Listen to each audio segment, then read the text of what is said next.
Hello dear students.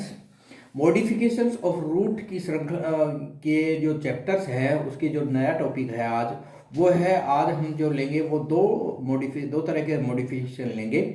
एक के अंदर रेस्पिरेटरी रूट यानी जो रूट का मूल कार्य है उस मूल कार्य के अलावा अगर रूट रेस्पिरेशन का काम रूट का मूल कार्य क्या है, पानी एवं खनिज लवणों का अवशोषण करना और पादप को सीधा खड़ा रखना है। लेकिन यहाँ पर कुछ हम एग्जाम्पल ऐसे लेंगे मॉडिफिकेशन के जिनमें रूट है यानी मूल है, जड़ है, वो श्वसन का कार्य करती है। और दूसरा है कि जो रूट है वो प्रकाश संश्लेषण का काम करती है। ये दोनों कार्य क्या हैं, लीफ के कार्य हैं, पत्ती इनमें कार्य करती है। लेकिन यहाँ पर कुछ पादपों के एग्जाम्पल लेंगे, उनके मॉडिफिकेशंस हम आपको बताएंगे कि किस तरह से रूट मॉडिफाई होकर रेस्पिरेशन श्वसन की क्रिया भी करती है यानी गैस एक्सचेंज का भी काम करती है और दूसरा प्रकाश संश्लेषण का भी कार्य करती है। तो सबसे पहले जो हम लेंगे आज वो लेंगे रेस्पिरेटरी रूट यानी रूट के अंदर जो मॉडिफिकेशंस होंगे, कुछ पादपों के रूट्स के अंदर जो मॉडिफिकेशन होंगे और उन मॉडिफिकेशंस के कारण रूट श्वसन की क्रिया करने लग जाती है। हम ये जानते हैं कि पादपों को इकोलॉजिकली कुछ पादप हेलोफाइट्स होते हैं। हेलोफाइट्स का मतलब है ऐसे पादप जो उच्च लवणता यानी जिस मृदा के अंदर लवणों की मात्रा अधिक होती है, पीएच अधिक होती है, उस उच्च लवणता वाली मृदा, कीचड़ या पानी में जो पादप उगते हैं उन पादपों को हम क्या बोलते हैं, हेलोफाइट्स कहते हैं। सबसे पहली बात यह समझने के लिए कि हेलोफाइट्स वे पादप हैं जो कि उच्च लवण वाली कीचड़, उच्च लवण वाले पानी में उगते हैं।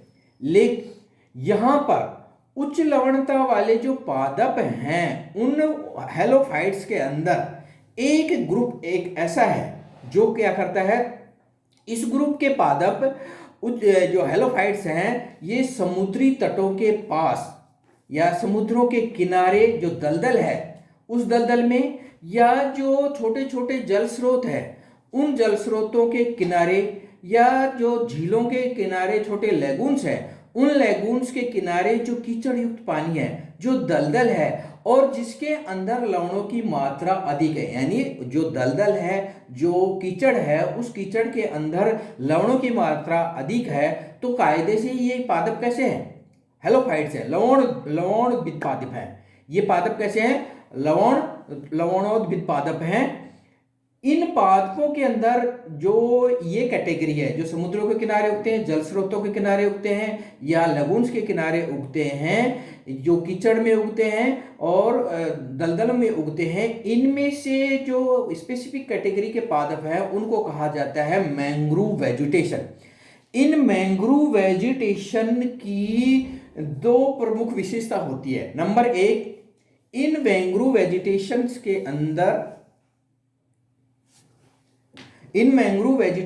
के अंदर श्वसन मूल यानी न्यूमेटोफोर्स पाए जाते हैं और विविपेरी अंकुरण पाया जाता है।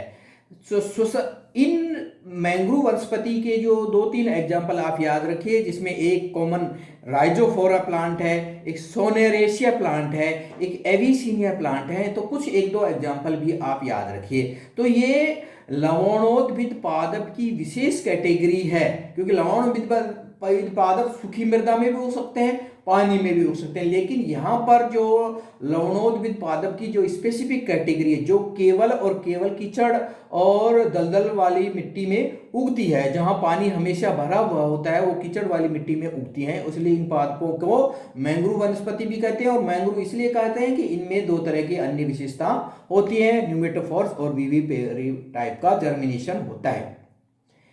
इन मैंग्रोव वेजिटेशंस के अंदर कीचड़ युक्त मृदा के अंदर हम ये जानते हैं कि जब कीचड़ युक्त मृदा के ऊपर हमेशा पानी भरा हुआ होता है और पादप की रूट्स जमीन के अंदर हैं और उस जमीन के अंदर हमेशा पानी भरा रहेगा, वर्ष पर्यंत पानी भरा रहेगा, तो जो मिट्टी है, जमीन है, जो सोइल के पार्टिकल्स हैं, उन सोइल पार्टिकल्स के बीच में ऑक्सीजन की कमी हो जाती है ऑक्सीजन कम मात्रा में, बहुत कम मात्रा में पाई जाती है, और उस ऑक्सीजन की कमी को पूरा करने के लिए रूट्स में विशेष प्रकार के लक्षण पाए जाते हैं। इन विशेष प्रकार लक्षणों को कहा जाता है न्यूमेटोफोर्स। ये विशेष प्रकार के लक्षण क्या होते हैं? इन मैंग्रोव वनस्पतियों के अंदर, ये डाइकोट्स हैं, ये सामान्य रूप से डाइकोट्स हैं। इन मैंग्रोव वनस्पतियों के अंदर जो रूट होती है वो कॉमन टैप रूट सिस्टम होता है। कॉमन क्या होता है? टैप रूट सिस्टम होता है। टैप रूट सिस्टम में के अंदर क्या होता है? प्राथमिक, द्वितीयक और तृतीयक जड़ें होती है। तो इन पादपों की जो प्राथमिक जड़ होती है वो सामान्य जड़ जैसी ही होती है, लेकिन इन पादपों की जो द्वितीयक जड़ होती है, यानी सेकेंडरी, जो प्राथमिक से जो ब्रांच निकलेगी, सेकेंडरी रूट्स निकलेंगी, उन रूट्स की अधिकांश शाखाएं तो सामान्य होंगी। सामान्य से मतलब है कि जो रूट्स होंगी वो नेगेटिवली जियोट्रोपिक होंगी, यानी जमीन की गहराई के अंदर वृद्धि करेंगी। लेकिन कुछ सेकेंडरी शाखाएं यानी द्वितीयक रूट्स होती हैं, वो क्या हो जाती हैं? नेगेटिव जियोट्रोपिक होती है। सामान्य रूप से रूट का क्या लक्षण है? Positively geotropic. रूट्स क्या होती है? पॉजिटिवली। तो अधिकांश सेकेंडरी रूट्स पॉजिटिवली जियोट्रोपिक होंगी, लेकिन कुछ शाखाएं नेगेटिवली जियोट्रोपिक होंगी और वो जमीन के सतह के ऊपर निकल आएंगी, कीचड़ के अंदर पानी से बाहर निकल के आ जाती हैं। उन रूट्स को कहा जाता है न्यूमेटोफोर्स। इन न्यूमेटोफोर्स को अगर हम फोटो में देखें तो ये देखिए, ये इस तरह की संरचना जो पादपों के अंदर जैसे खूंटे से खड़े हुए दिखाई देते हैं। इन न्यूमेटोफोर्स का आधारी भाग पानी में और कीचड़ में डूबा हुआ होता है, लेकिन शीर्ष भाग हवा के अंदर रहता है। इन न्यूमेटोफोर्स को की क्या विशेषता होती है? इन न्यूमेटोफोर्स के अंदर, रूट के अंदर सामान्य से लेंटिसेल्स नहीं होते हैं, लेकिन इन न्यूमेटोफोर्स के ऊपर लेंटिसेल्स पाए जाते हैं। लेंटिसेल्स क्या होते हैं? लेंटिसेल्स के माध्यम से जो सब स्टोमेटल कैविटी है, यानी लेंटिसेल्स के पीछे वाले जो लूज टिश्यू हैं वो डायरेक्टली हवा के संपर्क में होते हैं। तो इन लेंटिसेल्स के माध्यम से ये न्यूमेटोफोर्स गैस एक्सचेंज का कार्य करती हैं, और उस गैस एक्सचेंज के अंदर ये जो रूट को आवश्यक ऑक्सीजन है, यानी रूट के अंदर जो ऑक्सीजन की कमी हुई थी, जो उपलब्ध नहीं हो रही थी, उस ऑक्सीजन की सप्लाई करने का ये काम करती हैं लेंटिसेल्स। और ये लेंटिसेल्स किसके ऊपर पाई जाती हैं? न्यूमेटोफोर्स के ऊपर पाई जाती हैं। इन लेंटिसेल्स को न्यूमेटोथोर्स भी कहा जाता है। और इन लेंटिसेल्स, ये देखिए, ये लेंटिसेल्स हैं, ये जो डॉट से हमने दिखाए हैं, ये क्या है? सारे के सारे लेंटिसेल्स हैं। और इन लेंटिसेल्स के माध्यम से ये जो रूट्स होते हैं, न्यूमेटोफोर्स होती हैं, ये गैस एक्सचेंज का कार्य करती हैं, जिससे पादप को आवश्यक ऑक्सीजन की पूर्ति की जाती है। इसलिए इन रूट्स, ये देखिए कीचड़ से इस तरह से बाहर निकले हुए, ये मुख्य पादप है, इस मुख्य पादप की रूट्स ये इस तरह से निकली हुई दिखाई देती है। इनको नाम दिया गया है न्यूमेटोफोर्स, और ये पादप को आवश्यक जो ऑक्सीजन है उसकी पूर्ति करते हैं। इसलिए इन रूट्स को कहा जाता है श्वसन मूल, और टेक्निकली इनको कहा जाता है न्यूमेटोफोर्स या रेस्पिरेटरी रूट्स। इन रेस्पिरेटरी रूट्स की अगर आप एनाटॉमी की बात करें तो ये देखिए, कॉमन द्विबीजपत्री पादप के समान ही इनकी एनाटॉमी होती है, लेकिन यहाँ पर रूट्स के ऊपर लेंटिसेल्स है। यानी रूट्स के अंदर ये जो हमने डायग्राम लगाया है, ये डायग्राम है किसका? ये डायग्राम है, ये डायग्राम अभी जो आपको सामने जो डायग्राम लगा रखा है, ये डायग्राम है न्यूमेटोफोर की अनुप्रस्थ काट का। न्यूमेटोफोर्स के अनुप्रस्थ काट के अंदर आप देखेंगे कि जो सेकंड कोर कैम्बियम है, उस कोर कैम्बियम के अंदर जो फ्लेम बना है, फेलोजन दिखाई दे रही है, कोर्क दिखाई दे रही, कोर्टेक्स, सेकेंडरी कोर्टेक्स दे रहा है। लेकिन जो कोर्क सेल्स हैं, फ्लेम सेल्स हैं, उन फ्लेम सेल्स की जो ये कोशिकाएं हैं,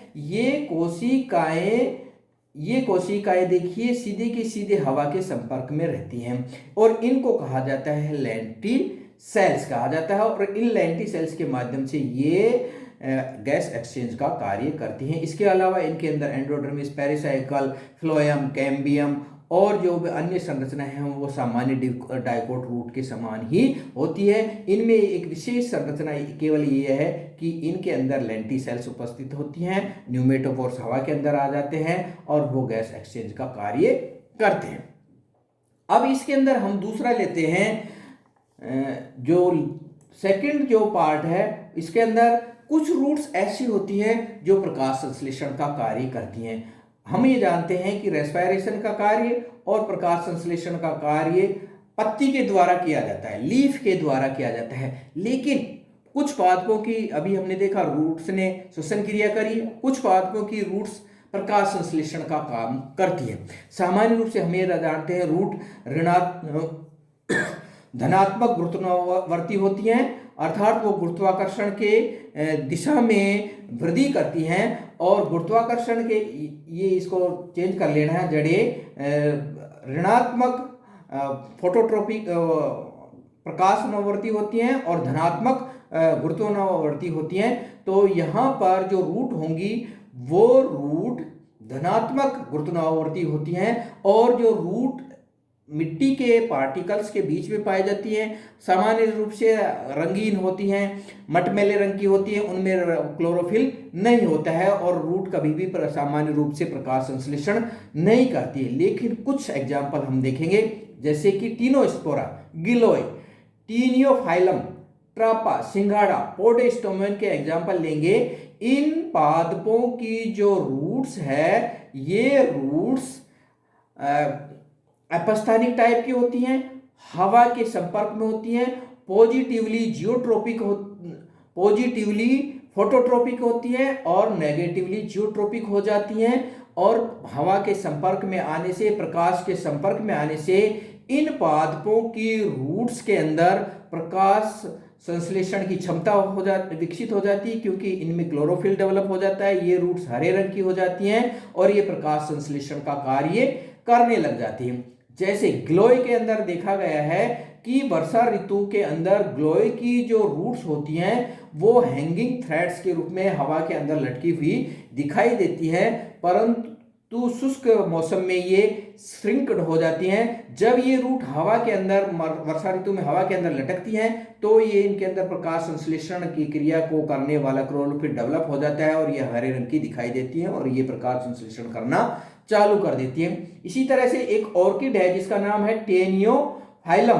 टेनियोफाइलम के अंदर लीफ नहीं पाई जाती है, ये एक एपीफाइट प्लांट है। इसके अंदर विशेष तरह की रूट्स पाई जाती हैं जो कि पट्टी या रिबन के समान होती हैं और ये रूट्स हरे रंग की होती है, प्रकाश संश्लेषण करती हैं और क्लोरोफिल युक्त होती है। इसी तरह से सिंघाड़ा के अंदर देखिए, ये सिंघाड़ा का पादप है। इस सिंघाड़ा के पादप के अंदर ये जो रूट्स होती हैं, ये रूट्स सामान्य रूट्स भी है और सामान्य रूट्स के अलावा कुछ ऐसी रूट्स है जो कि फोटोसिंथेटिक, ये देखिए ये डार्क कलर की है, ये हरे रंग की दिखाई की होगी और ये प्रकाश संश्लेषण का कार्य करेगी। सिंघाड़ा के अंदर जलीय पादप है, इसके अंदर जो रूट्स होती हैं वो कटी फटी होती हैं और कुछ रूट्स लंबी फीते जैसी हो जाती हैं। इनके अंदर जो कटी फीते जैसी रूट्स हैं, इन रूट्स के अंदर क्लोरोफिल डेवलप हो जाता है। ये हवा, जो प्लांट है वो उसकी जल की सतह के ऊपर आ जाता है, रूट्स भी जल की सतह के ऊपर आ जाती हैं और प्रकाश संश्लेषण करने के लिए इनमें क्लोरोफिल डेवलप हो जाता है और ये प्रकाश संश्लेषण का कार्य करती रहती है। इसी का दूसरा है ना एग्जाम्पल है पोडेस्टोमेन। ये भी एक जलीय पादप है। इस जलीय पादप के अंदर सामान्य रूट्स नॉर्मल काम करती हैं, होल्ड फास्ट का काम करती हैं और वो पादप को चिपकने में सहायता करती हैं। लेकिन कुछ पादपों की जो रूट्स होंगी वो रूट्स क्या करती हैं, प्रकाश संश्लेषण का कार्य करती हैं। तो यहाँ पर ये देखिए एक्सटर्नल मॉर्फोलॉजी है रूट्स की। अगर आप फोटोसिंथेटिक रूट्स की एग्जाम्पल की एनाटॉमी की बात करें तो आपको टीनोस्पोरा की रूट का अनुप्रस्थ काट के माध्यम से हम दिखाएंगे आपको। ये देखिए ये कोर्क है, cortex secondary phloem, cambium secondary xylem, primary phloem और पित्त है। इसके अंदर सेकेंडरी ग्रोथ हो चुकी है। सेकेंडरी ग्रोथ के परिणाम स्वरूप इसमें कोर कैम्बियम से कोर भी बन चुकी है और वेस्कुलर कैम्बियम से सेकेंडरी फ्लोएम और सेकेंडरी जाइलम का निर्माण भी हो सकता है, हो गया है। लेकिन हमारे काम की चीज है यहाँ पर क्लोरेनकाइमा, अर्थात जो कोर कैम्बियम है, ये देखिए ये कोर कैम्बियम है, इस कोर कैम्बियम से बाहर की तरफ फ्लेम बना है, अंदर की तरफ सेकेंडरी कोर्टेक्स बना है और इस सेकेंडरी कोर्टेक्स की कोशिकाओं के अंदर क्लोरोफिल डेवलप हो गया है। यानी प्रकाश संश्लेषण को करने वाला उत्तक क्लोरोफिल इस रूट के अंदर, ये रूट हवा के अंदर है पाई जाती है और हवा के अंदर जो प्राथमिक रूट है उसके अंदर नहीं है, सेकेंडरी रूट के अंदर, जो सेकेंडरी रूट के परिणाम स्वरूप जो कोर कैम्बियम से सेकेंडरी कोर्टेक्स बना है, उस सेकेंडरी कोर्टेक्स की कोशिकाएं मृदुत्व की होती हैं और इन मृदुत्व की कोशिकाओं के अंदर क्लोरोफिल डेवलप हो जाता है और ये सेकेंडरी कोर्टेक्स अब कहलाता है क्लोरेनकाइमा और ये क्लोरेनकाइमा प्रकाश संश्लेषण की क्रिया करता है। इसलिए हम समझ सकते हैं कि पादपों की रूट्स प्रकाश संश्लेषण का भी कार्य करती हैं। इसके अलावा अन्य जो संरचनाएं अगर आप देखेंगे तो वो बिल्कुल सामान्य है। ये देखिए सेकेंडरी जाइलम है, इसके बाहर ये सेकेंडरी फ्लोएम है, ये जो लाइन है, दो डबल लाइन है, ये है वेस्कुलर कैम्बियम। वेस्कुलर कैम्बियम की एक्टिविटी से अंदर की तरफ सेकेंडरी जाइलम बना है, बाहर की तरफ सेकेंडरी फ्लोएम बना है और ये जो बाहर वाला पूरा का पूरा क्षेत्र है, ये पूरा का पूरा क्षेत्र सेकेंडरी कोर्टेक्स है, सेकेंडरी कोर्टेक्स और क्लोरेनकाइमा है और ये अंदर ये वाला जो क्षेत्र है ये सेकेंडरी फ्लोएम है और ये जो अंदर पित्त है, पित्त के अंदर ये जो संरचनाएं हैं, ये संरचना है, ये संरचना कहलाती है, ये संरचना कहलाती है प्राइमरी जाइलम और ये प्राइमरी जाइलम, ये जो संरचना है ये है प्राइमरी फ्लोएम और इसके अंदर ये जो संरचना है ये है सेकेंडरी फ्लोएम। तो इस तरह से तीनों स्पोरा की रूट के अंदर हम समझ सकते हैं कि पादपों की रूट के अंदर प्रकाश संश्लेषण की क्षमता और श्वसन की क्षमता। ये भी देखिए इसके अंदर भी सामान्य कॉन्जेंट, कोलेटरल, ओपन टाइप के वेस्कुलर बंडल हैं, रूट के अंदर एंडार टाइप के वेस्कुलर बंडल हैं और वो सारी चीजें डेवलप हो गई है। इसमें अंदर देखिए आप तने जैसे लक्षण डेवलप हो गए हैं। इसके अंदर देखिए ये एंडार्क वेस्कुलर बंडल है, ये एंडार्क वेस्कुलर, ये सेकेंडरी वेस्कुलर बंडल, ये प्राइमरी नहीं है, ये सेकेंडरी वेस्कुलर बंडल जो कि वेस्कुलर कैम्बियम से बना है और ये जो सारी की सारी लेंटिसेल्स और ये सारी की सारी संरचनाएं हैं तो आपकी जो काम की है यहाँ पर वो है लेंटिसेल्स कैसी दिखाई देंगी और यहाँ पर जो है वो है क्लोरेनकाइमा जो कि प्रकाश संश्लेषण करता है। तो इस तरह से दो जो मॉडिफिकेशन है आज वो कंप्लीट हो गए। इनके माध्यम से हम समझ सकते हैं कि रूट न केवल पानी एवं खनिज लवणों का अवशोषण करती बल्कि कुछ पादपों में आवश्यकता अनुसार वो श्वसन की क्रिया भी करती है, वो आवश्यकता अनुसार प्रकाश संश्लेषण की भी क्रिया करती है। Thank you.